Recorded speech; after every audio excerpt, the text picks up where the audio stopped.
morning students. I welcome you in this video, and this video is for class 10th CBSE only. Okay, इसमें today we will start the fourth chapter of the book First Flight, and the chapter name is From the Diary of Anne Frank. From the Diary of Anne Frank.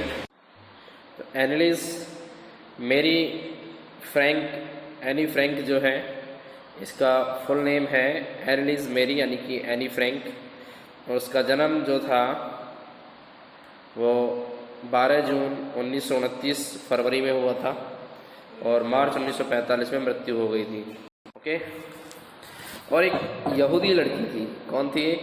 एक यहूदी लड़की थी। कौन? Jewish girl थी। Okay, और जन्म इसका Germany में हुआ था। अब हुआ क्या, जो उसने अब जो चैप्टर है एक ऑटोबायोग्राफी है। ऑटोबायोग्राफी क्या है? क्योंकि एने फ्रैंक एक डायरी लिखा करती थी और उस डायरी के अंदर से यानी कि कुछ जो उसका पार्ट है वो एज ए चैप्टर दिया हुआ है, यानी कि उसका खुद का एक्सपीरियंस जो दिया हुआ है। और ये डायरी उसने लिखी कब थी? यानी कि जब सेकेंड वर्ल्ड वॉर चल रहा था, तो उसने अपने परिवार और मित्रों के साथ एम्स्टर्डम एक जगह है, तो एम्स्टर्डम उस जगह पर उसने छुपकर इस डायरी को लिखा था। अब क्या हुआ, नीदरलैंड पर जर्मनी का अधिकार हो गया और उनका परिवार जो था एम्स्टर्डम चला गया। जर्मनी के यानी कि अब जर्मनी में क्या हुआ, नाजी लोग आ गए थे, और जर्मनी में नाजी लोग आने के बाद नाजी लोगों का कब्जा जो था नीदरलैंड में भी हो गया। और नीदरलैंड पर जब कब्जा हो गया तो उनके परिवार को कहाँ जाना पड़ा? एम्स्टर्डम जाना पड़ा। ठीक है, अब यहूदी लोगों के प्रति जो है पीड़ाएं बढ़ा दी गई। यहूदी लोगों के प्रति मतलब अत्याचार बढ़ता गया, एक्सप्लॉइटेशन बढ़ता चला गया। और ये जो परिवार था वो 1942 में, उनके फादर थे ऑटो फ्रैंक, तो उनके दफ्तर में जाके कहीं उधर उधर छिपे। परंतु 2 साल बाद क्या हुआ, उनके साथ धोखा हो गया और उन्हें एक जनरल सेंटर जो होता है तो वहाँ पर इनको भेजा। बर्गन बेल्सन में अपनी बहन मार्गोट फ्रैंक जो थे, उसके कुछ दिन पश्चात एनी की जो बुखार से मृत्यु हो गई। अब उसके पिता जो उस दल में सिर्फ अकेले बचे थे, तो बाकी सब लोग खत्म हो गए। लेकिन वर्ल्ड वार ख़त्म होने के बाद एम्स्टर्डम से जब वो लौटे तो एनी की डायरी उनको मिली, जो चुपचाप लिखा करती थी। और उनको ये विश्वास हुआ उसको पढ़ने के बाद, वास्तव में डायरी जो है वो एक वास्तव में यूनिक जो है, हमारे लिए यूनिक है। और उसने इसे अंग्रेजी भाषा के अंदर, अंग्रेजी लैंग्वेज के अंदर, इंग्लिश लैंग्वेज में छोटी लड़की की डायरी, एक छोटी लड़की की डायरी के नाम से इसको क्या किया, छपवाया था। ओके स्टूडेंट्स, तो अपने जीवन के बारे में है, तो उसका एक जन्मदिन आता है, तो 13वें जन्मदिन पर इसको ये डायरी दी गई थी। तो 12 जून 1942 से लेकर 1 अगस्त 1944 तक की सारी बातें जो हैं वो उसने तो 12 जून 1942 से लेकर और 1 अगस्त 1944 तक की सारी घटनाएं इसमें लिखी हुई हैं। मुख्य रूप से मूल भाषा की बात करें तो ये डायरी मूल भाषा में डच भाषा के अंदर लिखी गई। उसके बाद दूसरी अन्य लैंग्वेज के अंदर, अदर लैंग्वेज के अंदर भी इसको हमने क्या किया, पब्लिश करवाया था। ठीक है, और उसके बाद विश्व की सबसे ज़्यादा पढ़ी जाने वाली पुस्तक बन गई। इस पर कई फिल्में और टेलीविज़न या फिर दूसरे थिएटर वगैरह की बात करें तो उसमें भी इसकी प्रेजेंटेशन हुई। ठीक है, और वास्तव में एने फ्रैंक जो थी सर्वाधिक विवादित चर्चित पीड़ितों में से एक चर्चित पीड़ित बन गई थी। ठीक है, ये फ़ोटो दिया हुआ है, ये इसका फ़ोटो है एने फ्रैंक का, जब वो 13 साल की लगभग बताती है। और उसमें बताया गया है कि उस समय ये यानी कि उसकी इच्छा थी कि वो मुख्य रूप से जो हॉलीवुड फिल्म है उसके अंदर अपना भाग्य आजमाए। 10 अक्टूबर 1942 का फ़ोटो ये लगा हुआ है यहाँ पर, जो इसने बात लिखी थी। ठीक है, तो let's start the chapter, and that was the only introduction of this chapter. Okay, so start.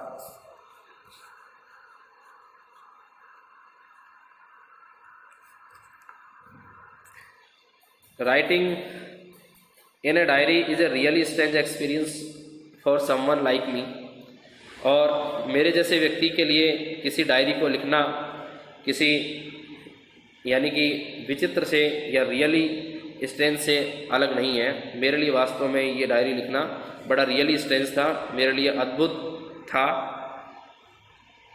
Not only because I have never written anything before, but also it seems to me that later on neither I nor anyone else will be interested in the musings of a 13-year-old school girl.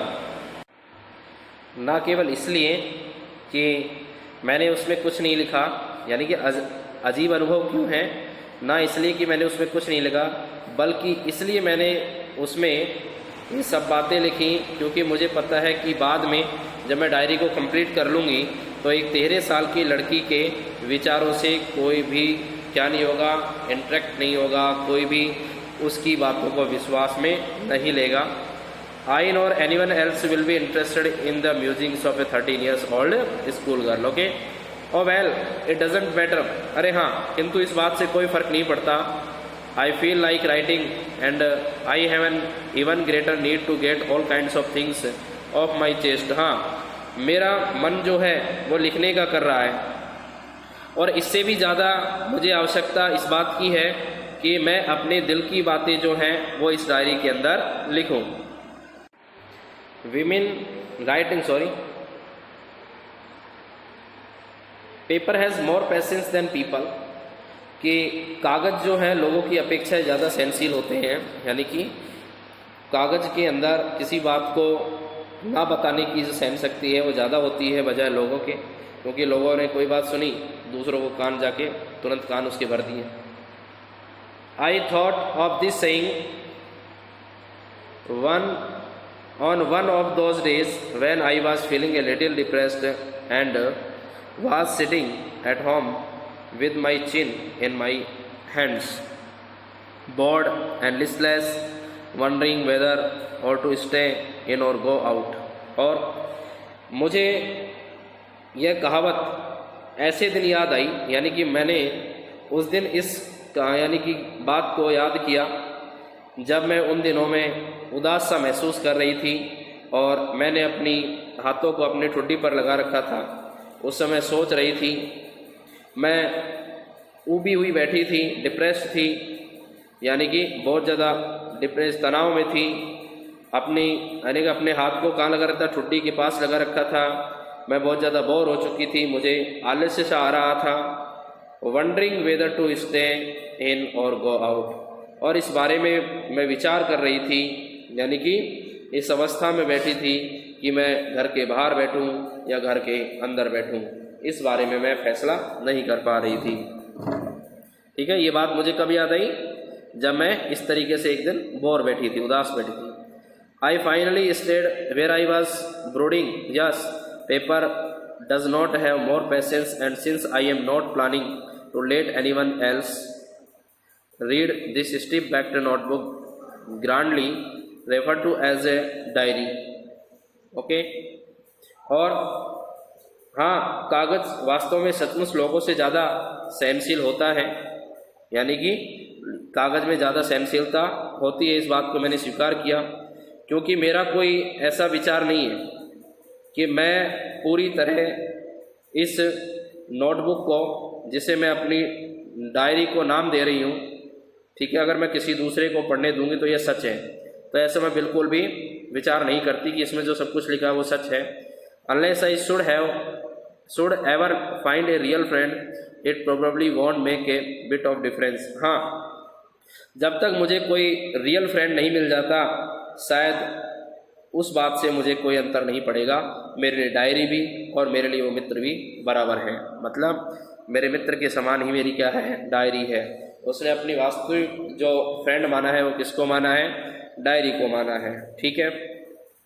Now I am back to the point that prompted me to keep a diary in the first place. I don't have a friend.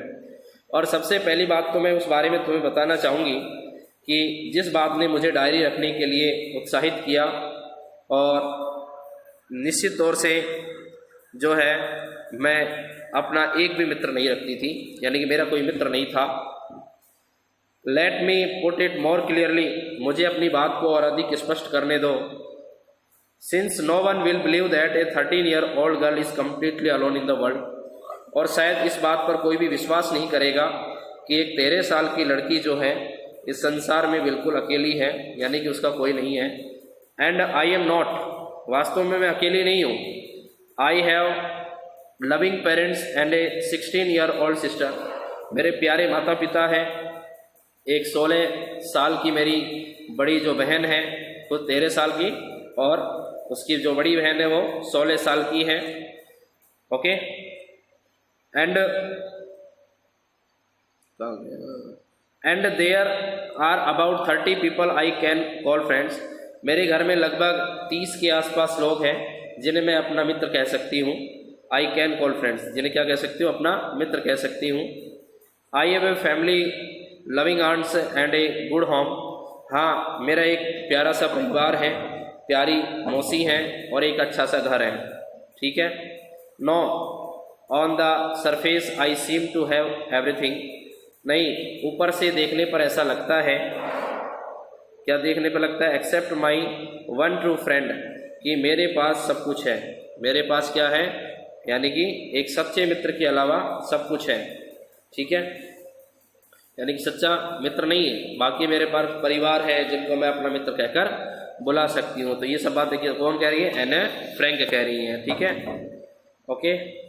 All I think about when I with friends is having a good time.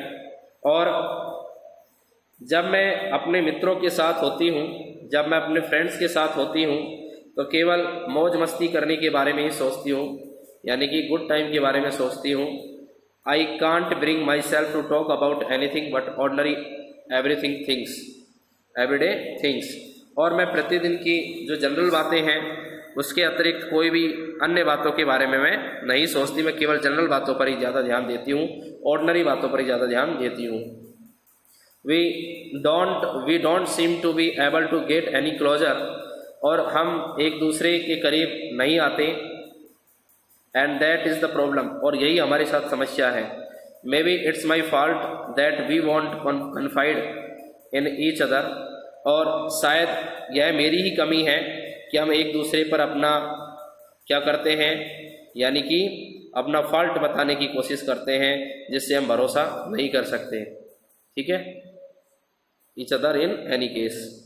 That is the just how things are, and unfortunately they are not liable to change. This is why I have started the diary. कुछ भी हो, किंतु इस समय की स्थिति ऐसी है, और अनफॉर्चुनेटली बात करें तो इसके बदलने की कोई संभावना नहीं है। समय ऐसा है, इसलिए मैंने डायरी लिखना शुरू कर दिया। इसने एने फ्रैंक ने डायरी लिखना शुरू कर दिया। मेरे पास और कोई उपाय नहीं था। ओके, आज कुछ बुखार की सी समस्या हो रही है, तो बड़ा अजीब सा लग रहा है। बाहर बसों की आवाज़ें भी आ रही है, वीडियो बनाने में बार बार पॉज करना पड़ रहा है। Okay, to enhance the image of this long awaited friend in my imagination। और अपने जिस मित्र की मुझे काफ़ी समय से प्रतीक्षा थी, ठीक है, I don't want to jot down the facts in this diary the way most people would do। और उसकी कल्पना, उसकी इज्जत बढ़ाने के लिए, अपनी कल्पना उसकी इज्जत बढ़ाने के लिए मैं इस डायरी में अपनी बातों को उस तरीके से नहीं लिखना चाहती। But I want the diary to be my friend. मैं चाहती हूँ, यानी कि मेरी डायरी जो है मेरी सच्ची मित्र हो। And I am going to call this friend Kitty. और मैं अब अपनी इस डायरी मित्र को किटी के नाम से जानने वाली हूँ। यानी कि मैं अपनी डायरी का नाम क्या रख रही हूँ, किटी नाम रख रही हूँ। किटी नाम से मैं अपनी डायरी को बुलाऊंगी। Okay,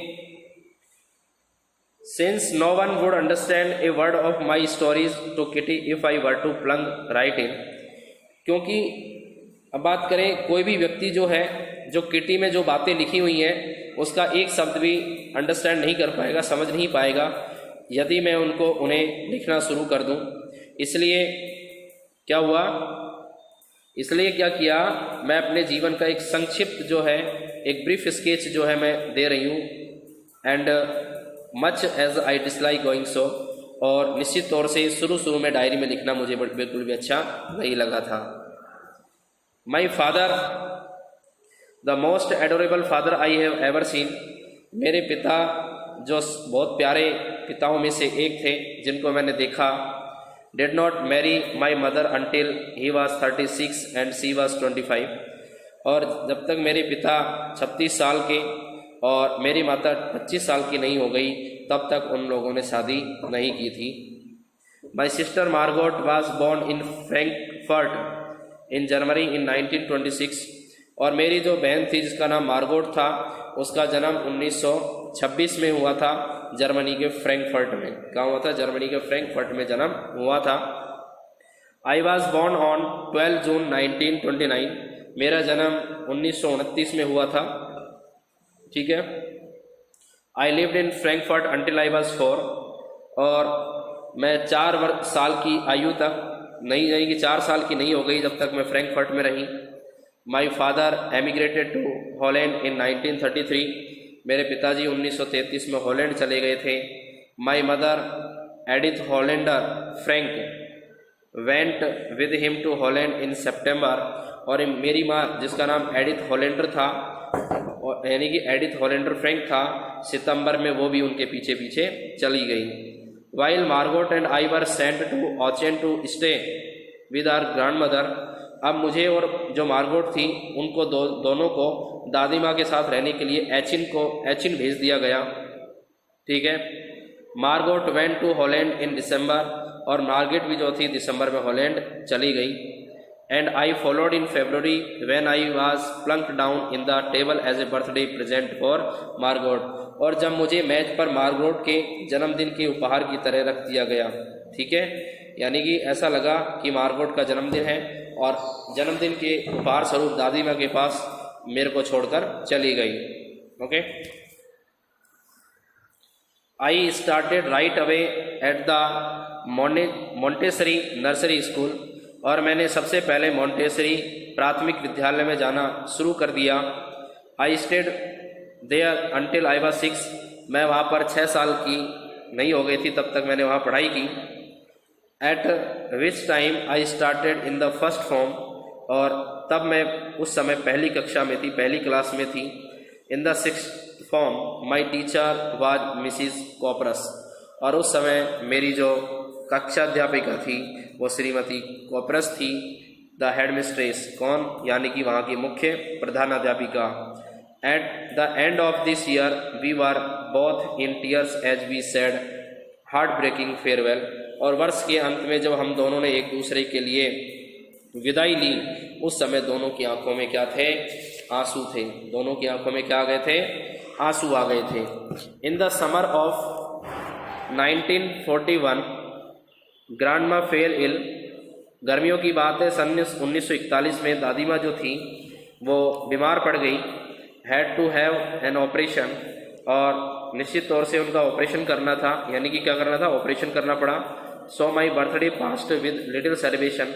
और मेरा जन्मदिन जो था वो थोड़े किसी सेलिब्रेशन के साथ गुजर गया। यानी कि कोई सेलिब्रेशन नहीं हुआ, थोड़ा बहुत बस, ठीक है, फॉर्मेलिटी कर दी। ग्रैंडमा डाइड इन जनवरी 1942। मेरी दादी माँ का देहांत जनवरी 1942 में हो गया। No one knows how often I think of her and still love her. और कोई भी इस बात को नहीं जानता कि मुझे दादी माँ की कितनी याद आती है और मैं अपनी दादी माँ को कितना प्रेम करती हूँ। This birthday celebration in 1942 was intended to make up for the other. और 1942 के इस जन्मदिन पर, यानी कि मेरे पहले जन्मदिन की कमी को पूरा करने के लिए, पूरा करने के लिए किया गया। And grandma candle was lit along with the rest. और दादी माँ की मोमबत्ती भी बाकी मोमबत्तियों के साथ जला दी गई। यानी कि मेरा जन्मदिन आया और मैं चाहती थी कि अपनी दादी माँ को भी याद करूं, इसलिए मैंने अपने जन्मदिन पर, जो नेक्स्ट मेरा जन्मदिन था, मैंने अपने जन्मदिन पर भी दादी माँ की याद के रूप में एक मोमबत्ती जला दी। Okay. The 4 of us are still doing well. हम चारों बहुत अच्छी तरीके से रह रहे थे। And that bring me to the present date of 1942 and the solemn dedication of my diary. Okay. हम चारों क्या थे? बड़ी खुशी के साथ रह रहे थे। ठीक है। और मेरे लिए 20 जून 1942 में एक उपहार स्वरूप दिन आया और मैंने क्या किया? अपनी डायरी को डेडिकेट किया। किसको? दादी के लिए। मैंने अपनी डायरी को दादी के लिए डेडिकेट कर दिया। Okay students. And this is the letter. Okay, and rest of the chapter I will teach you in the next video with a new paragraph. Okay, so thanks.